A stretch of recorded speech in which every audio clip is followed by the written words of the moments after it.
2004년 3월 14일 영국 옥스퍼드의 과학사 박물관. 한 청년이 원주율 값을 외우기 시작했다. 3.151596453. 그로부터 5시간 9분 후 청년은 한 번의 실수도 없이 원주율 소수점 이하 숫자 22,514개를 암송해 영국 및 유럽 기록을 세웠다. 그런데 뜻밖에도 경이로운 기록을 달성한 주인공은 장애를 가지고 있었다.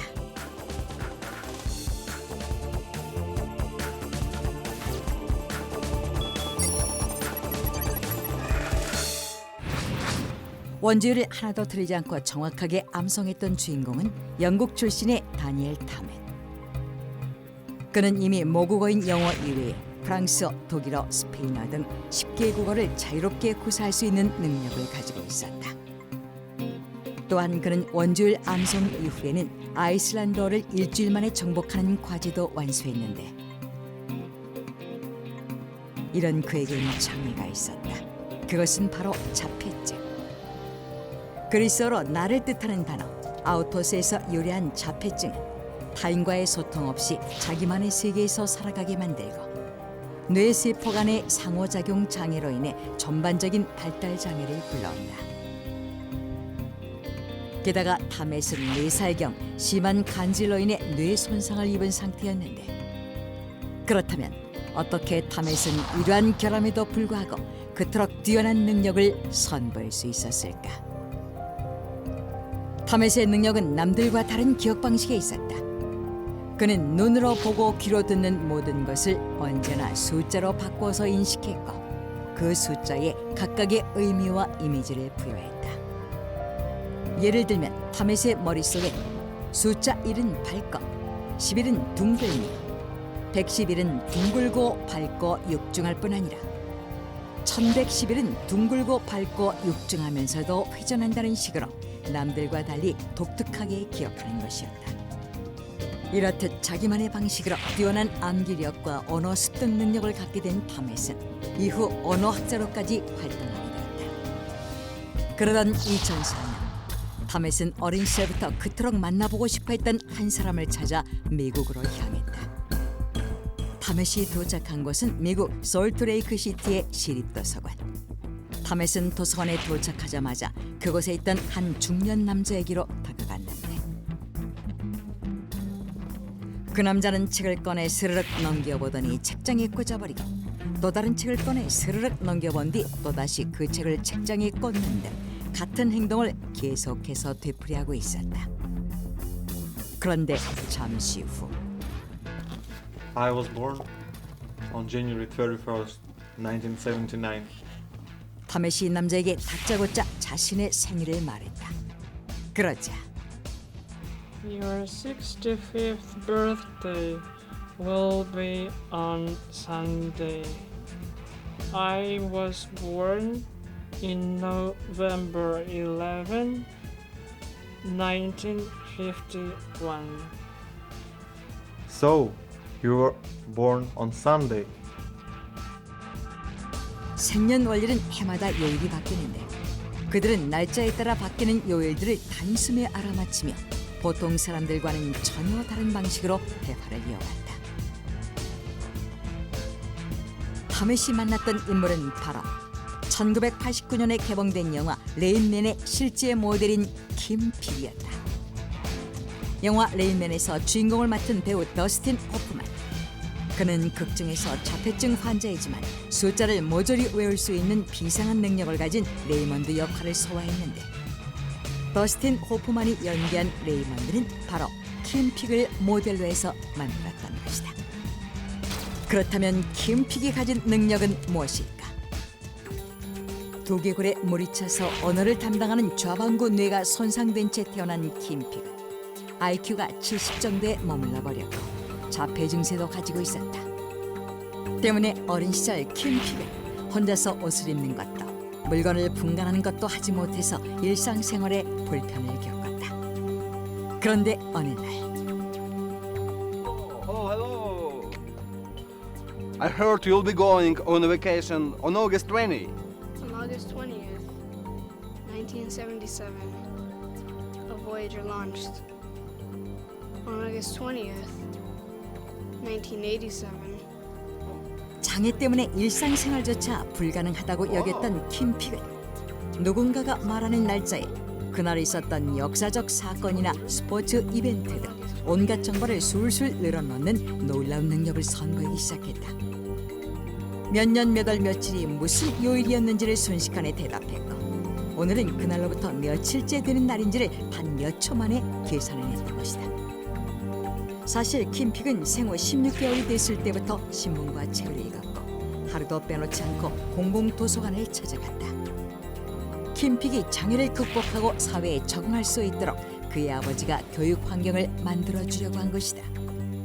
그러자 킴픽은 도서관에 있는 책 중에서 전화번호부와 우편번호책, 미국 영감 등에 관심을 가졌고 놀랍게도 자신이 도서관에서 본 책 만여 권의 내용과 미국 전화번호부에 등재된 번호들, 심지어 미국 영감까지도 통째로 외워버렸다.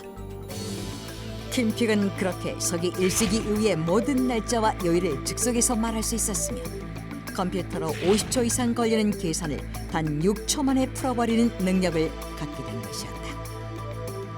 이에 대해 전문가들은 킴픽이 달력 암기를 포함해서 자신이 본 모든 책을 통째로 기억할 수 있었던 것, 그가 왼쪽 눈으로 책의 왼쪽 페이지를 본과 동시에 오른쪽 눈으로는 오른쪽 페이지를 볼 수 있기 때문이며 이는 일반 사람들에 비해 10배 이상 빠른 속도라고 밝혔다.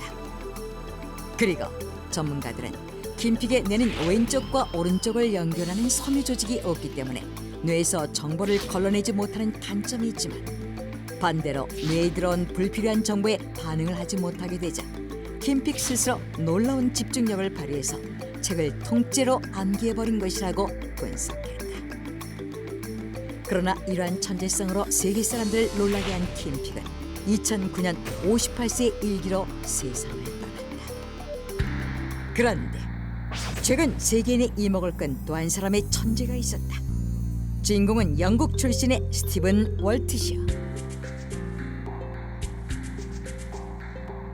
1974년 영국에서 태어난 월트시어는 3살 때 자폐증 진단을 받았고 5살 때 특수학교에 입학했다. 학교에 들어갈 때까지 말을 하지 못했던 그는 특수학교 교사의 도움을 받아 그림을 그리기 시작했는데 놀라운 일이 벌어졌다. 월트시어는 사람들과 말하는 걸 꺼려했지만 대신 자신이 본 것을 기억해 두었다가 그 기억을 되살려 사람들에게 마치 사진을 찍은 듯 초정밀 묘사를 해서 보여주었다는 것이다. 가령 월트시어가 헬리콥터를 타고 로마, 도쿄 등의 대도시를 한번 훑어본 뒤 보았던 것을 그림으로 그려내면 월트시어가 그린 그림은 실제 로마 교황청의 창문틀까지도 똑같이 들어왔고 헬리콥터에서 내려다 보았을 때만 보이는 건물의 정원도 그 각도와 형태가 정확히 일치할 정도로 세밀했다. 그렇게 월트시어는 카메라보다 더 정밀하게 있는 그대로의 풍경을 그림으로 똑같이 재현해냈던 것이다. 이러한 능력으로 세계 사람들을 놀라게 한 월트시어는 기억력과 묘사력으로 도심의 풍경을 100% 재현해낸다고 하여 사람들에게 인간 사진기라 불리며 현재 전 세계 천재 화가로 회자되고 있다. 그렇다면 이렇듯 장애를 가지고도 천재적인 능력을 발휘하는 사람들을 어떻게 설명해야 할까? In academic circle, they, the extreme geniuses, are called as savers.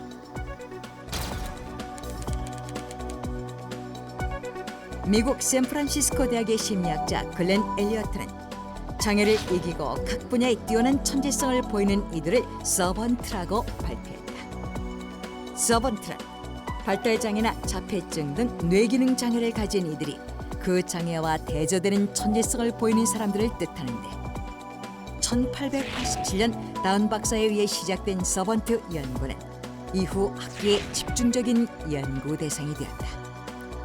특기할 점은 자폐증 환자 10명 중 1명꼴로 한 분야에 뛰어난 능력을 발휘하는 서번트가 나타났다는 점인데, 이에 서번트를 연구한 학자들은 장애를 가졌음에도 불구하고 천재적인 능력을 발휘하는 이들을 장애를 이긴 극단적인 천재라고 밝혔다.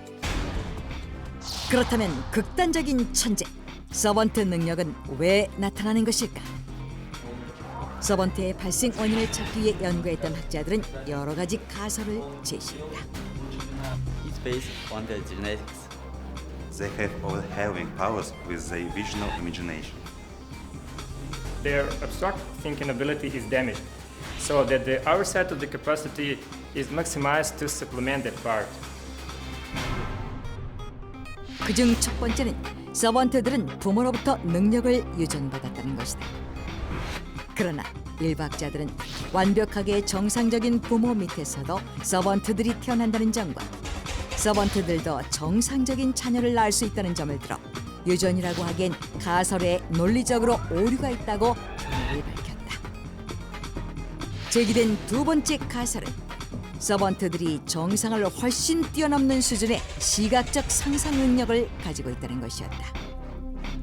이는 모든 사물을 숫자로 인식하는 탐해처럼 방대한 양의 정보를 접하고 그 정보에 대한 기억을 저장하고 회상하는 능력이 전적으로 시각적인 상상에 의해 일어난다는 이론이었다. 그리고 제시된 세 번째 가설은 서번트들은 추상적인 사고 능력이 손상되어 그것을 보완하기 위해 암기력과 같이 어느 한 부분이 극대화되었다는 이론이다. 이러한 가설들이 제시되자 일부 연구가들은 많은 서번트들이 자폐와 뇌 손상이란 복합적인 장애를 가지고 있다는 점에 착안해 좌뇌 손상이 됐을 때 우뇌 반응에 대해 관찰하는 실험을 시도했다. 그런데 그 결과 실제로 좌뇌를 쓸 수 없는 상태가 되자 좌우 뇌 기능은 극히 불균형을 이루었고 이후 우뇌가 극단적으로 발달했음을 확인했다고 밝혔다.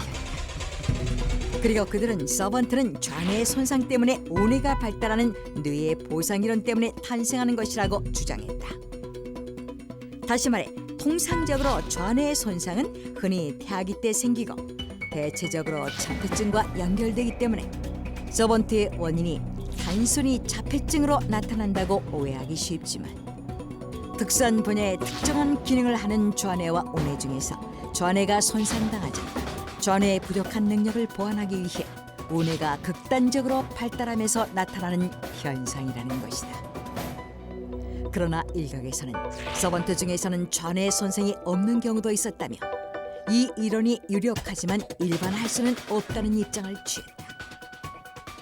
그렇다면 자신이 가진 장애점 아무것도 아닌 것으로 만들어버린 서번트 천재들은 어떤 이유로 탄생한 것일까? 현재 서번트가 왜 나타나는지 그 정확한 원인은 밝혀지지 않았지만 서번트를 연구하는 학자들은 이렇게 말한다. 현실의 서번트는 분명히 존재하며 이들에게 잠재된 천재성, 장애가 인간의 능력 발휘에 영향을 끼치지 않는다는 것을 입증하는 것이라고.